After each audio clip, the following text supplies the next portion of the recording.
15 години работа с кредити ме научиха на 3 урока, които могат да ти спестят много. Първо, лихвата не е всичко.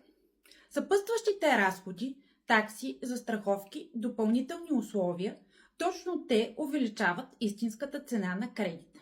Много хора гледат само процента и пропускат най-скъпото.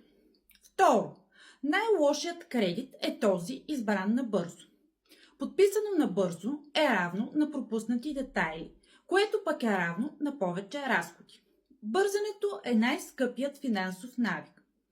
Трето, който сравнява оферти, винаги печели.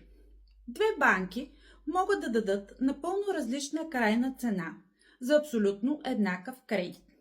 Информацията е сила и реално спестени пари. И най-важното, което научих.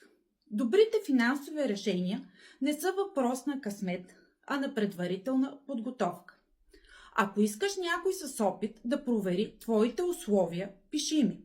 Едно сравнение може да ти спести повече, отколкото очакваш.